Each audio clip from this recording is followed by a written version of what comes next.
Hello everyone.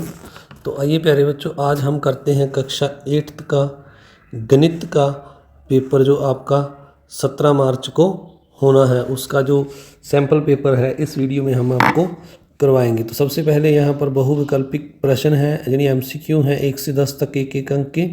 तो इसमें सबसे पहले यहाँ पर लिखा हुआ है, जिस बिंदु पर x अक्ष और y अक्ष प्रतिच्छेद करते हैं उसे क्या कहते हैं। तो इन चार ऑप्शनों में से इसका जो तीसरा ऑप्शन है सी, मूल बिंदु, इसका उत्तर है। इसके बाद अगला दूसरा प्रश्न है, यहाँ पर लिखा हुआ है 10x - 25 डिवाइड 5 का विभाजन करने पर प्राप्त होता है। तो इनको हम विभाजन करेंगे। तो 10 और 25 को अगर देखें तो इनमें से 5 कॉमन आ रहा है। तो एक मिनट आप दोबारा देख लीजिए इसको। पहले हम इनके गुणनखंड लिख लेते हैं। 2 गुना 5 10 के और 25 के बनेंगे 5 गुना 5, और ये 5 हम डिवाइड में लगा देंगे इसके। तो यहाँ से 5 कॉमन आ जाएगा और शेष रह जाएगा 2x - 5, और 5 के साथ डिवाइड करेंगे तो ये 5 के साथ 5 कट जाएगा। तो इसका जो ये है 2x - 5, यानी ए ऑप्शन उत्तर आएगा। इसके बाद अगला सम है तीसरा। तीसरे में हमें दिया हुआ है, यहाँ पर 3 नंबर में लिखा है 5 मीटर कपड़े का मूल्य रुपये 420 है। इसी प्रकार 1 मीटर कपड़े का मूल्य 84 रुपये होगा। 84 लिखा गया यहाँ पर। तो ये 10 मीटर था यहाँ पर, और ये 840 है। तो यानी 10 मीटर कपड़े का मूल्य 840 होगा। तो ये कौन सा अनुपात है, यानी प्रतिलोम है, सीधा अनुपात है, ए और बी दोनों में से कोई नहीं। तो 5 मीटर का 420 है, 10 मीटर का बढ़कर 840 हो गया। तो ये सीधे अनुपात का सम है, बी ऑप्शन इसका उत्तर आएगा। इसके बाद अगला है 3 नंबर सम। इसमें यहाँ पर ये जो लिखा हुआ है 3 + 4 + 5, ये जो 0 है ये ऊपर में यहाँ लगी हुई है, तो इसका मान होगा। तो अगर किसी की पावर 0 हो तो उसका जो मूल्य है वो 1 होता है, यानी बी ऑप्शन उत्तर आएगा 4 नंबर का। 4 के बाद 5 नंबर सम है बेलन के आयतन का सूत्र। तो बेलन के आयतन का सूत्र होता है जो सी ऑप्शन है πr²h। इसके बाद 6 नंबर प्रश्न है 2x गुना 4x गुना x की 7 का गुणनफल होगा। तो 4 को 2 के साथ गुना करेंगे, 4 दूनी 8, और x की पावर 1 1 2 और 7 9 हो जाएगी। डी ऑप्शन आएगा 8x की 9। इसके बाद अगला सम है 6 के बाद 7 नंबर, यदि विक्रय मूल्य बड़ा हो क्रय मूल्य तो क्या होगा। अगर विक्रय मूल्य ज़्यादा हो तो लाभ होता है, सी ऑप्शन उत्तर आएगा। इसके बाद अगला है निम्न संख्याओं में से कौन सी संख्या पूर्ण घन नहीं है। तो 27 जो है 3 का घन है, 27 और 125 5 का घन है, और 64 4 का घन है, 78 किसी का घन नहीं है। इसके बाद अगला 9 नंबर प्रश्न है 6 बराबर z + 2 में z का मान ज्ञात करो। तो z बराबर आ जाएगा 2, दूसरी साइड में जाकर माइनस हो जाएगा, तो z बराबर 4 आ जाएगा। ए ऑप्शन इस सम का उत्तर आ जाएगा। इसके बाद अगला है -5 का व्युत्क्रम। तो -5 का व्युत्क्रम होगा 5/1 माइनस, जहाँ यहाँ लगा दो माइनस, तो डी ऑप्शन उत्तर आएगा। इसके बाद 11 नंबर सम है वस्तुनिष्ठ। ये भी एक नंबर के प्रश्न है भाग ख के। तो इनमें हमने बताना है किसी आयत का क्षेत्रफल 2 गुना लंबाई जोड़ चौड़ाई होता है, सही है या गलत। तो ये गलत है, क्योंकि आयत का क्षेत्रफल जो होता है वो होता है लंबाई गुना चौड़ाई। इसके बाद अगला सम है 12 नंबर 1934 के वर्ग की इकाई का अंक 6 होगा, यानी इसका वर्ग करेंगे हम नीचे वाले अक्षर का, तो ये चौको चौकी 16 आएगा, यानी इकाई का अंक 6 आ गया, सही है। इसके बाद अगला है 2 व्यक्ति एक कार्य को 3 दिन में पूरा करते हैं, तो एक व्यक्ति कितने डैश दिनों में पूरा करेगा। तो एक व्यक्ति का हमने बताना है कि कार्य को कितने दिन में पूरा करेगा। अब 2 व्यक्ति जो कार्य को करते हैं 3 दिन में, और एक व्यक्ति करेगा तो ज़्यादा समय लगेगा, तो 2 को हम 3 के साथ गुना कर देंगे, तो ये 6 दिन आएगा। उसी कार्य को एक व्यक्ति 6 दिन में करेगा। इसके बाद अगला सम है 14 नंबर, वृत्त के केंद्र पर पूरा कोण होगा। तो पूरा कोण 360 डिग्री का होता है। 15 नंबर है व्यंजकों x - 42 के गुणनखंड कीजिए। तो x और जो 42 के गुणनखंड है आपने इस तरह एलसीएम लेकर निकाल लेने हैं, 2 गुना 3 गुना 7। तो इस तरह ये इसके गुणनखंड जो हैं यहाँ पर आ जाएंगे। यहाँ पर प्यारे बच्चों एक x के आगे 7 और था जो लगना रह गया है, तो अब दोनों में 7 कॉमन आ जाएगा, तो 7 ब्रैकेट में आ जाएगा x - 6, तो ये इसके गुणनखंड आ जाएंगे।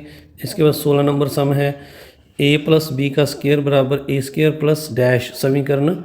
यहाँ सर्व समीकरण को पूरा करना है हमने, तो ए स्क्वायर जो डैश में आएगा हमारे पास बी स्क्वायर प्लस 2ab, तो ये जो 2 है बी स्क्वायर प्लस 2ab ये डैश में आएगा। इसके बाद अगला 17 नंबर प्रश्न है मूलधन 200 रुपये दर 5% समय 2 वर्ष साधारण ब्याज कितना होगा। तो साधारण ब्याज का जो सूत्र होता है वो होता है मूलधन गुना दर गुना समय वटा में 100। तो 2 जीरो के साथ जो जीरो कट जाएंगी, 2 को 5 के साथ गुना करेंगे, 5 दूनी 10, 10 दूना 20, तो साधारण ब्याज 20 रुपये आ जाएगा।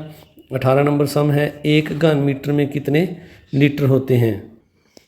तो इस सम का उत्तर है जो 1 घन मीटर में जो है 1000 लीटर होते हैं। इसके बाद अगला सम करते हैं 19 नंबर 343 का घनमूल कितना है। तो 343 का अगर आप घनमूल निकालेंगे तो ये पहले 7 पर जाएगा, 49 आ जाएगा, फिर 7 पर जाएगा और फिर 7 पर जाएगा, यानी 7 का जो एक 3 का एक जोड़ा आ गया है 3 का, तो ये इसका मतलब जो 7 है ये 7 का 343 का घनमूल है। इसके बाद 20 नंबर प्रश्न है, इस जो ये संख्या लिखी हुई है 40,50,000, इसको मानक रूप में लिखो। तो मानक रूप होता है ऊपर से एक छोड़ के हमने बिंदी लगानी होती है दशमलव, तो ये जो है इसके साथ हमने 4 जीरो और लगानी है, गुना में 10 की पावर, ये जो दशमलव के बाद संख्याएं हैं इनको गिन लेंगे, ये 6 है तो 10 की पावर 6, तो ये जो लास्ट वाली जीरो होती हैं आप इनको छोड़ सकते हैं, तो इसका आंसर आ जाएगा 4.05 गुना 10 की पावर 6। तो अगला सम है इसके बाद जो आगे वाले सम हैं अति लघुत्रात्मक, ये 2-2 अंक के हैं, तो इन 2-2 अंक के हैं, इनको गैप पार्ट में करते हैं। 21 नंबर में लिखा हुआ है निम्न संख्याओं के वर्गों में जीरो की संख्या कितनी होगी, यानी शून्य कितने आएंगे। जब आप 60 का वर्ग करोगे तो 60 का वर्ग करने पर अंत में शून्य 2 आएंगे, तो इसका उत्तर 2 आएगा। यदि हम 400 का करेंगे तो शून्य अंत में 4 आएंगे, तो इसका मतलब जो 400 का वर्ग है इसके वर्ग करने पर अंत में शून्यों की संख्या 4 आएगी। इसके बाद अगला है 24 नंबर, एक समबाहुभुज की कितनी भुजाएं होती हैं यदि एक बाहरी कोण 24 डिग्री का हो। तो बाहरी जो कोण होते हैं समबाहुभुज के किसी भी के उनका योग 360 होता है। 24 से आप इसको डिवाइड कर दें तो ये भुजाओं की संख्या आ जाएगी। इसको हम काटेंगे, 12 एकम 12, 12 दूनी 24, 12 तिया 36, जीरो आ गया, 2 से काटेंगे तो ये 15 आ जाएगा, यानी वह समबाहुभुज जिसका बाहरी कोण 24 डिग्री का है की भुजाओं की संख्या 5 होगी। इसके बाद अगला है समीकरण को हल कीजिए। तो इसमें हम 3x को इस तरफ ले आएंगे और 9 को दूसरी ओर ले जाएंगे, तो ये 5x माइनस 3x हो जाएगा, और 5 में से 9 दूसरी ओर माइनस होंगे, तो माइनस करने पर 5 में से 3 2x आएगा, इस तरफ माइनस के 4 आएंगे। अब 2 दूसरी साइड में यहाँ से इसके नीचे जाकर डिवाइड हो जाएंगे, तो x बराबर काटने पर 2 एकम 2, 2 दूनी 4, -2 आ जाएगा। इसका उत्तर 23 नंबर का। अब 24 नंबर है, अनुपात ज्ञात कीजिए 5 मीटर को का 10 किलोमीटर से। तो जो 5 मीटर है इसका हमने 10 किलोमीटर से करना है, तो 10 किलोमीटर को भी हम मीटर में बदलेंगे, तो 1 किलोमीटर में 1000 मीटर होता है, तो 10 के साथ गुना करेंगे तो ये 10,000 मीटर बन जाएगा। अब हम इनको काट देंगे, 10,000 नीचे लिखकर आपने काट देना है, 5 एकम 5, 5 दूनी 10, तो ये 2000 आ गया, तो यानी 1:2000 जो है इसका आंसर आ जाएगा। इसके बाद अगला है 25 नंबर, 2x + 5 ब्रैकेट में फिर 4x - 3 का गुणनफल ज्ञात कीजिए। तो इनका गुणनफल कैसे ज्ञात करते हैं, पहले हम 2x को इस ब्रैकेट के साथ जो 4x - 3 है इसके साथ गुना करेंगे, तो ये हो जाएगा 4x - 3, फिर प्लस 5 को हम इसी ब्रैकेट के साथ दोबारा से गुना करेंगे 4x - 3 के साथ, तो ये आ जाएगा 4 दूनी 8 और x की पावर 2 हो जाएगी। उधर हो जाएगा 3 के साथ करेंगे तो 3 दूनी 6x, और 5 को 4 के साथ करेंगे तो 5 जगह 20x, 5 को 3 के साथ करेंगे तो 5 दिए 15। अब ये जो 8x की 2 ये तो ऐसे लग जाएगा। अब 20 में से 6 माइनस हो जाएंगे तो ये प्लस के 14x आ जाएंगे और -15, तो ये 25 नंबर का उत्तर आ गया है। इसके बाद 26 नंबर है, ऐसे घन की भुजा ज्ञात कीजिए जिसका पृष्ठीय क्षेत्रफल 600 वर्ग सेंटीमीटर है। तो प्यारे बच्चों, जो वर्ग की अगर भुजा को हम a मान लें तो जो वर्ग का क्षेत्रफल होता है वो होता है, जो घन का क्षेत्रफल होता है वो होता है 6a², तो ये 600 के बराबर है। 6 को हम दूसरी साइड में ले जाएंगे और इसके साथ काट देंगे तो ये 6 गुण 6 100 आ जाएगा, यानी a बराबर 100 आ गया। ए स्क्वायर बराबर, अब जो ए स्क्वायर बराबर 100 है वो 10 का वर्ग होता है, तो 2 के साथ 2 कैंसिल हो गया, तो a बराबर 10 सेंटीमीटर आ गया, यानी वर्ग की भुजा 10 सेंटीमीटर आ जाएगी। इसके बाद अगला सम है 27 नंबर सम।